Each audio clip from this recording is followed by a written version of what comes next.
Estamos de volta, então, ao segundo bloco do programa Papo Certo, aqui conversando com o psicólogo Paulino Ribas Peixoto.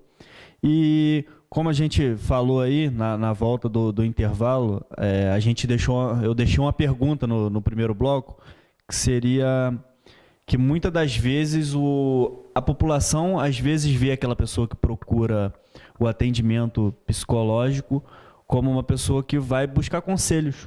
Qualquer pessoa. Pô, você está pagando para buscar conselho, você podia estar buscando conselhos com sua mãe, com seu pai, mas o profissional da área, ele utiliza técnicas. Como que são essas técnicas? Como que funciona isso? Olha só, a técnica ela é importante porque realmente não é só o psicólogo só dá conselho. Não, o psicólogo não está lá para dar conselhos, né? Porque o psicólogo ele não atua interferindo na vida da pessoa. O que ele vai fazer é ajudar essa pessoa a encontrar, de repente, os caminhos ou as soluções, não na verdade as soluções, mas os caminhos que podem levar ela a tomar as decisões que ela precisa tomar, trazer luz a certas questões, né? E realmente não é só buscar conselhos, porque buscar conselhos, a gente sabe muito bem disso, que quando uma pessoa às vezes vai buscar um conselho com alguém, ela pode enfrentar um julgamento moral, o que não tem na terapia. Ela pode encontrar parcialidade, ou seja, se você vai falar alguma coisa para o seu amigo, você vai ser parcial. Tanto é que é aconselhável que você não atenda pessoas do seu vínculo de amizade, do seu círculo de amizade e pessoas da sua família, entendeu? Não é eticamente viável. É aconselhável ou proibido? Eu acho que é proibido. Isso aí eu não tenho como te dar certeza. O código ético ele é muito extenso, mas na faculdade a instrução que se tem é que não se atenda parentes e nem pessoas do seu círculo de amizade. Tanto é que na clínica da universidade não é permitido esse tipo de coisa. Aluno não é permitido. Eu estou falando disso porque a experiência maior que eu tive de clínica foi na universidade. Sim. E claro, o que a gente encontra muitas vezes, voltando à questão do conselho e da técnica, é isso. É que no consultório você vai encontrar um ambiente onde não vai ter fatores que vão interferir na sua decisão no sentido de levar você a decisões tendenciosas que o terapeuta vai te levar a decisões. Ele não vai te levar a decisões. Ele vai trazer luz às questões junto com você e vai, a partir disso, você vai ter as respostas que você precisa.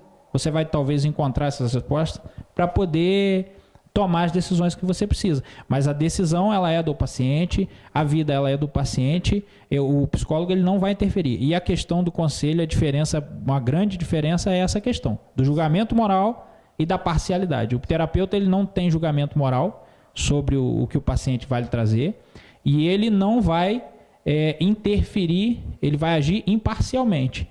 Sim. Entendeu? Quando você fala, eu vislumbro o seguinte... até uma frase que meus avós utilizavam muito: cada cabeça é uma sentença. Então, se você está discutindo com um amigo ali, o que é certo pro paciente é errado. No caso, uma relação de amigo, por exemplo, vamos supor, um amigo meu, o que é certo para mim é errado para ele, que é errado para você, que é errado para o nosso câmera, o Wesley, todo o pessoal que está nos assistindo. O psicólogo não, ele tem essa imparcialidade. Ele vai atuar naquela causa ali e com imparcialidade, não vai gerar nenhum, como você falou, nenhum valor sobre o que o paciente está passando. Não, na verdade, assim, o valor do que o paciente traz é muito importante. Ou seja, aquilo que ele traz é muito importante. Existe o valor naquilo que ele traz. O que acontece é o seguinte: eu não posso induzir o cliente, o paciente, a tomar uma decisão que eu ache que é certa. Essa questão de escolher o que se vai fazer é uma escolha do paciente. É ele que vai fazer essa escolha. A ajuda que o psicólogo, com as técnicas que vão acompanhar essa terapia, é a questão de trazer luz sobre as questões que ele tem, sobre as dúvidas que ele tem, sobre os problemas que ele tem, para que ele possa tomar uma decisão, mas que não seja afetada pela opinião do terapeuta. Entendi. Então, é basicamente dar o caminho a seguir. E a escolha é do próprio paciente. De forma bem simples seria isso. Bem esdrúxula, bem porque a terapia é um processo que muitas vezes é longo, às vezes não. Você tem diversos tipos de terapias, diversas abordagens, cada uma vai tratar de uma forma. Porque hoje você tem terapias, por exemplo, eu tenho medo de dirigir. Eu posso procurar uma terapia e eu vou encontrar um terapeuta que vai me ajudar nessa questão.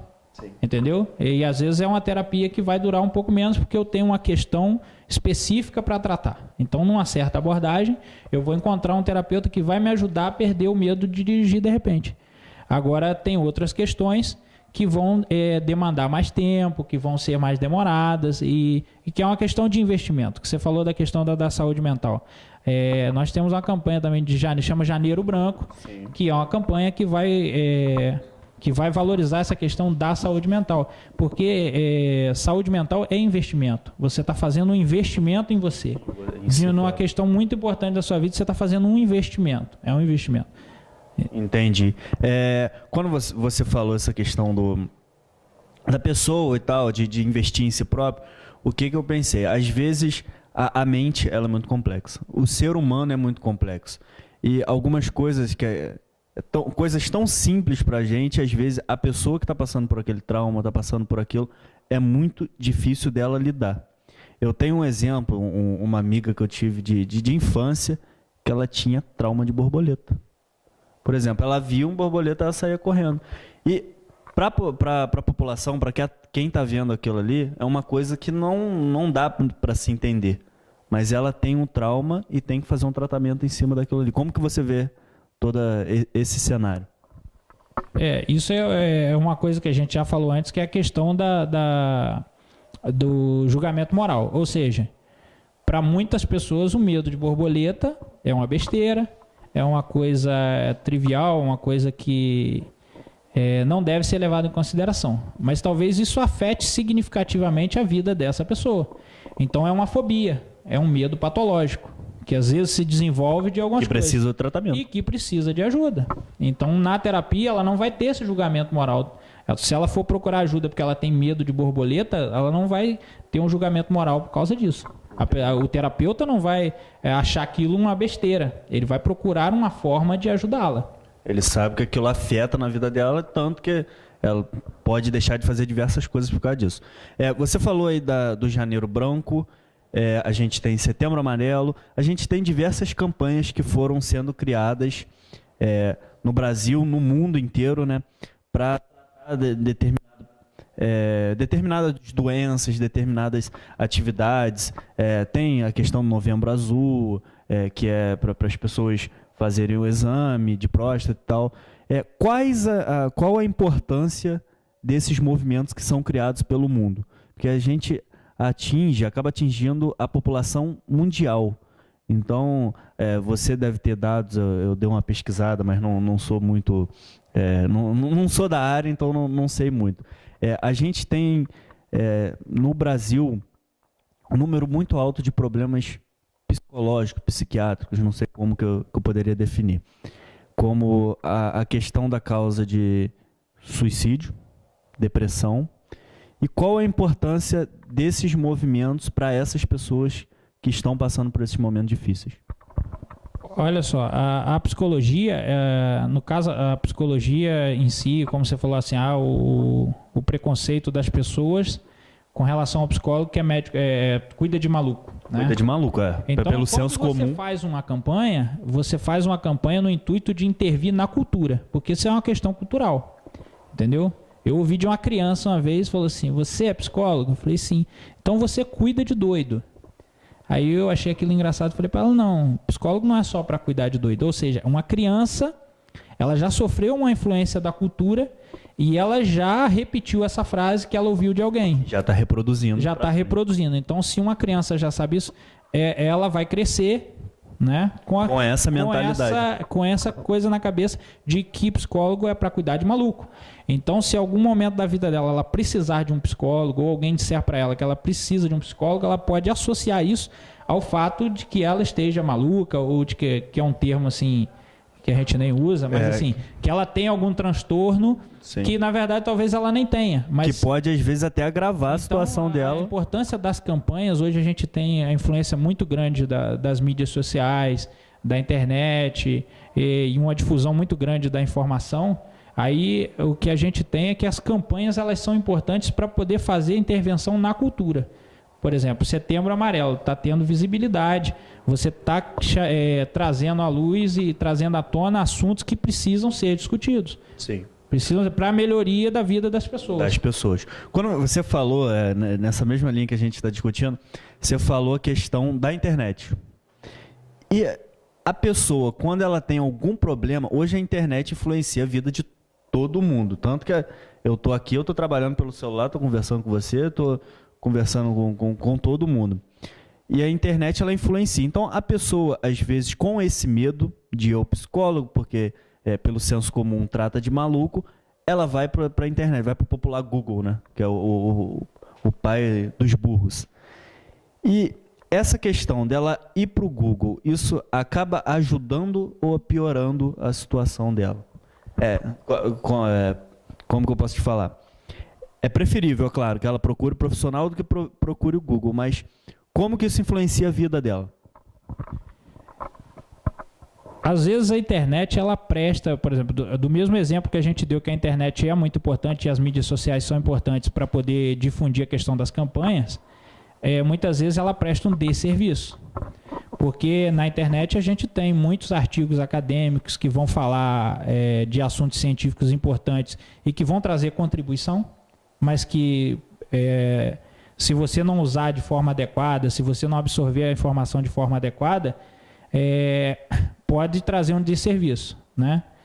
Eu fui estudante, você tá concluindo a sua faculdade, a gente vê o seguinte, que quando a gente está na universidade, os artigos acadêmicos que a gente encontra na internet, eles são importantes para contribuir para o nosso conhecimento, para a nossa formação, a contribuição de outros profissionais engajados em pesquisa, engajados em estudos. Então, eles trazem muita informação que vai enriquecer o nosso conhecimento.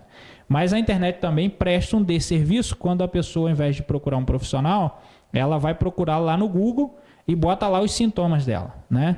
Porque na psicologia a gente dá muito valor à questão de que cada caso deve ser avaliado individualmente e cada pessoa, o ser humano, ele é um sujeito muito complexo, como você disse, e cada caso ele deve ser analisado de forma ansiosa, de acordo com... de forma singular. Sim. Singular. O ser humano, ele é singular. Então, o parâmetro existe? Existe. Existe a técnica? Existe. Mas eu não posso generalizar caso de forma alguma. Existe aí o DSM-4, que é o catálogo lá das doenças. Se vai se usar o catálogo, você tem lá certos fatores que vão te ajudar, né? Vão te ajudar a diagnosticar um caso. Mas, ao mesmo tempo, essas pessoas às vezes vão procurar na internet e às vezes ela pega esses blogs de certas publicações e tal, aí a pessoa coloca lá várias coisas e tal, aí a pessoa lê aquilo lá e fala assim, pô, eu tenho todos os sintomas, tá tudo aqui, então eu tenho isso aqui. Aí ela sai na rua falando, eu tenho isso. Mas ela não procurou a ajuda de um profissional que poderia ajudá-la de forma adequada. Sim, eu te pergunto isso porque às vezes a pessoa que ela está passando pelo transtorno, ela não consegue vislumbrar como uma pessoa que tem uma saúde mental boa, né? Às vezes é uma coisa momentânea, né? Ela não consegue visualizar. Aí vai para a internet, vê que ela está passando por aqueles sintomas e vê um nome ali, pronto. Ela mesmo se taxa e acaba prejudicando ela mesma. Sim, e a gente vive numa sociedade que muitas vezes vem patologizando, uma palavra bem complicada, o dia a dia. Ou seja, vem inventando, assim, a pessoa ela vai lá na internet, eu tenho isso. Aí no outro dia ela sente mais alguma coisa, ela vai lá na internet, não, eu também tenho isso. Então ela vai se etiquetando, se rotulando e às vezes ela rotula as outras pessoas, o que é pior, e cria um estigma em cima da pessoa e vai dizer, fulano tem isso, fulano é assim, eu pesquisei na internet, então ele tem isso. E a gente se autorrotular já é complicado, rotular as outras pessoas é mais complicado ainda. Pior ainda. Porque talvez você esteja causando um mal ao outro. Sim, com certeza. Então a gente vai chamar mais um intervalo aqui. vamos ao terceiro bloco. E nessa linha de raciocínio, quando voltar, como retornarmos, eu quero entrar com você, Paulino, na questão da depressão, que vem também atingindo muitas pessoas. Então, tem certas causas, certos sintomas que eu acredito que pode ser identificado e que a pessoa pode procurar ajuda, pode procurar um profissional da área para poder levar a vida normalmente. Então, a gente vai entrar aqui no intervalo, daqui a pouco a gente volta com o programa Papo Certo.